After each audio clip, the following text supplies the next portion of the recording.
Update. I was an affair baby. Original story. I was an affair baby. My dad was 42 and married with a 20-year-old son and a 17-year-old daughter, and my mom was 21 when I was born. My dad divorced his then wife and married my mom, but he kept in close contact with his children, but they never wanted to meet me. I didn't know about the affair or my dad's other family until I was 17. I always felt lonely being the only child, and knowing I had some half-siblings out there gave me some hope. So I messaged them on Facebook and told them I wanted to meet them and have a relationship with them, but understand if they don't. They didn't reply at the time, and this was 4 years ago. 6 months ago, I received a Facebook message from my half-sister telling me they wanted to meet. I was thrilled. We met and we have been forming a siblings bond since. Problem is, most of my half-siblings' family is upset that we're connecting, but especially their mother. She feels somehow betrayed and see me as the reason her marriage and family are broken. Then a week ago was my half-brother's birthday party and I was invited. This is the first birthday I got to celebrate with one of my half-siblings. Their mother was also there. She didn't talk the whole evening and left early. After she left, my sister-in-law called me aside and told me I was disrupting my half-siblings' family life by showing up. I was putting them on a spot where they have to choose a side. Same with the rest of the family. At most, the family sided with my half-siblings' mom. So if I really cared about my half-siblings, I would step back. I don't know how to handle this. I do want to be in my half-siblings' lives, but I don't know if I'm doing this right. Can someone please give me some advice on how doing this in the less painful and hurtful way to everybody? Edit. My sister-in-law is my half-brother's wife. Now for the top advice before reading the update. Leave it up to your half-siblings. If they want a relationship with you, awesome. If they don't, then you are better off without, regardless of the reason. Yes, and OP, tell your half-brother what his wife told you. She absolutely went behind his back on that one, and he didn't know she said that. Because if he'd felt the same way she did, he wouldn't have invited you to his party. Let them handle their family. It's not your family, so you don't have any responsibility towards them. This, exactly. I have 4 half-siblings, 2 of whom are from my dad's second family. I would absolutely want to know if my partner ever said anything to them about the situation without me there. And I would never ever leave something like that up to anyone but me to decide. If I choose to invite them to an event at my home, it's because I want them there. End of story. Your half-sister is 34 years old, assuming I did the math right. I think she gets to choose if she wants a relationship with you, and it certainly isn't your sister-in-law's decision. Discuss it with your half-sister. She's a big girl, and she can make her own decisions. It's not your fault your dad had an affair. And while it's understandable that the mom probably feels hurt seeing you being reminded of the affair, you aren't the one that hurt her. You're just a pawn. Assuming you're all adults now, your half-siblings get to choose if they want to have a relationship with you or not. Being friends with you doesn't mean they're betraying their mom, though she may still be hurt, because you aren't the one who hurt her. Your dad did. Your sister-in-law was butting in, and it isn't her place. And now for the update. I talked to my siblings. It was my brother who told me we needed to talk. Apparently, after the birthday party, one of his daughters approached him and asked why they needed to be nice with me when I was the reason their grandparents' marriage is broken. My brother was shocked because neither my sister or him told their kids any of this. They weren't aware of the circumstances of my birth. My brother asked who told them that, and she told him it was her mom and grandma. My brother is very angry at my sister-in-law and his mom. He already talked to them, and his wife told him she disapproved of me. She saw it as a betrayal to her mother-in-law and doesn't understand why my siblings would want to be around a representation of their family falling apart.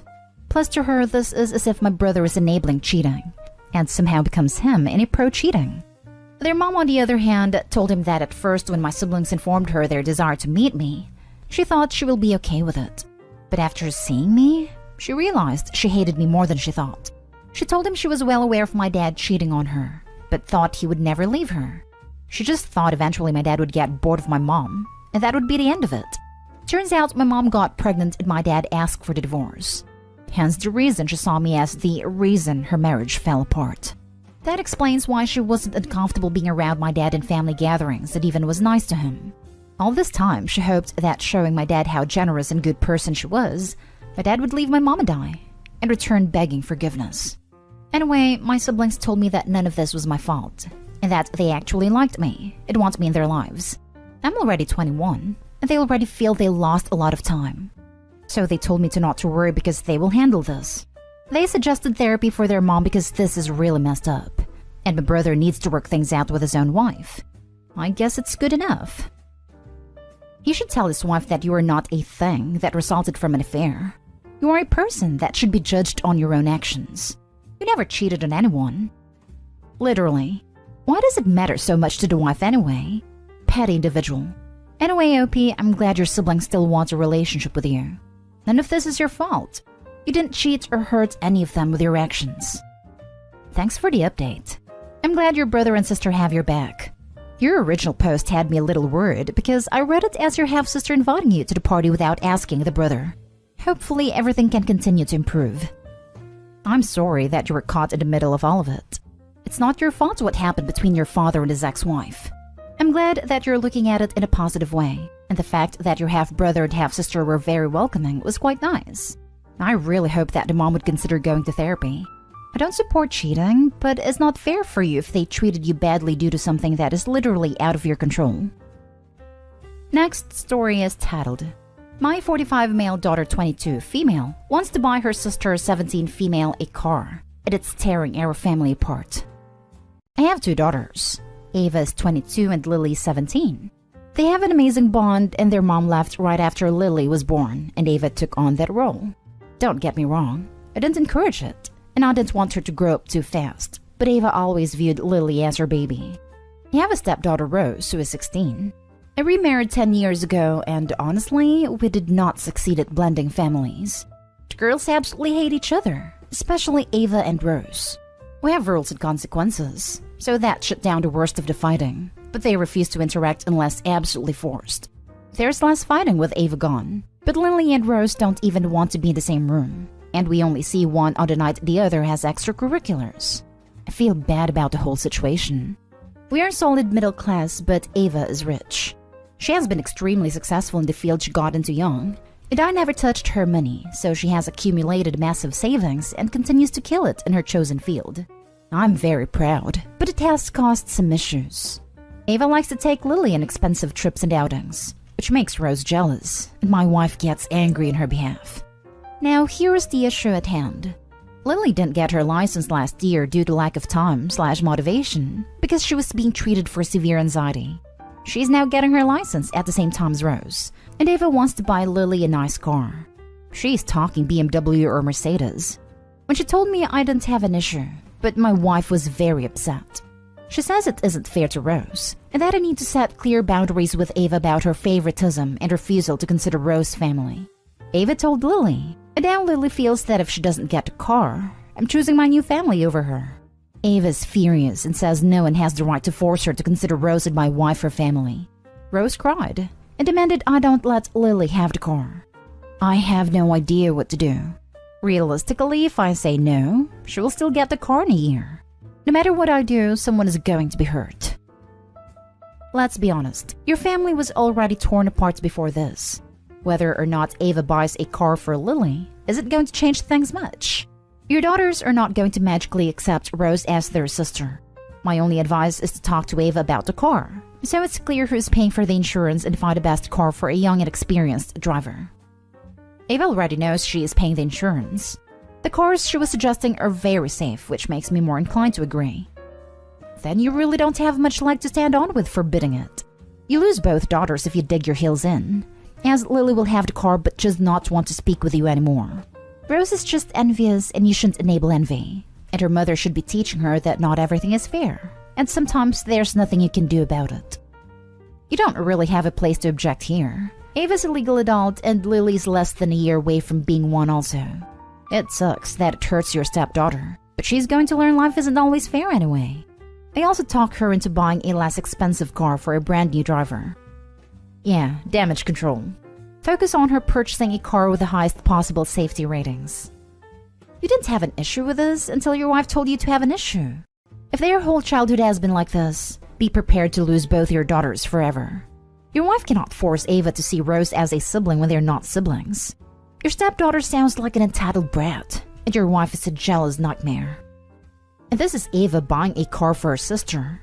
The money isn't coming from you. And your wife has no right to tell Ava how she can and can't spend her money. Or on who. Now for the last story. My wife said she plans to exclude my daughter 17 female, her stepdaughter 15 years who calls her mom, from her will. My wife 51 female and I 55 male have a blended family. When we got married, she had a 10-year-old son, now 25, and 6-year-old daughter, now 21. My daughter was 2 and her mom, who suffered from chronic depression, had died from a drug overdose soon after her birth and therefore doesn't remember anything of her biological mother. My wife and I later had a son together, now aged 12. When we got married, my wife's ex-husband had begun his medical residency 2 hours away and was more of a weekend and holidays fixture in the kids' lives. I told her how much I adored her kids, and they referred to me as uncle since I didn't want to step on our Rex's toes. I felt that my wife also adored my daughter, and I told her how since she was the only mother figure my daughter has ever known, there was no reason for her to be called a stepmother, and hopefully the kids would refer to each other as only siblings, and my wife eagerly agreed. For the first 5 years of our marriage, everybody got along. My daughter was referred to as the older kid's little sister, and she called my wife Mom. I talked to a therapist about breaching the biological mom topic, but hesitated because I was agonizing over the right time. Then my wife got pregnant and gave birth to our son. She doted on our son and told me it was a living reminder of how much I meant to her. Around that time, the other kids felt like their mother's attention was being monopolized and started feeling jealous. They started fighting among each other, and around that time my 11-year-old told my 7-year-old that she was only a stepsister, and we had to go to therapy to deal with the fallout from that. We later also had to deal with the fact that as my younger son grew up, he had a phase where he would call my biological daughter his half-sister, but call his other 2 older siblings his sister and brother. Throughout these trials, I felt like my wife was pretty even-keeled, and nobody complained about favoritism. I contributed to both my 25 and 21-year-old's college fund. My oldest son is now in medical school, and I pay his expenses and half of his tuition while my wife's ex pays the other half.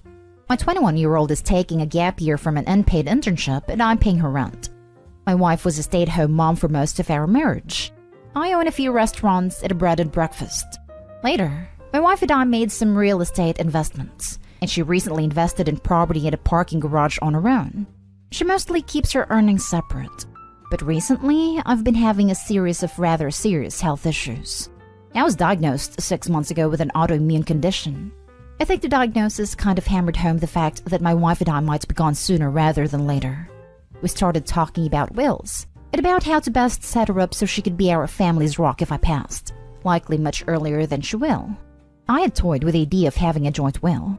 My wife initially agreed to look into it, but after a while, she said that this wasn't going to work and that she wanted a separate will. She said that she was sorry for bringing this up when I was still so sick, and that it was nothing personal, but she thinks that when she leaves the earth, the fruits of her life should go to her own biological children, and that she has raised my daughter from age 2, and that's more than most other women would do for a child that wasn't theirs. I was shocked. I asked her how long she's felt this, and she admitted that it was easier in the early years of our marriage, especially since she was dealing with bad memories from her ex and how that affected her relationship with her biological children. But after our son was born, she said she realized she had something with her biological children that she never could have with my daughter, and that she felt like a bad mother every time she thought of leaving my daughter any money.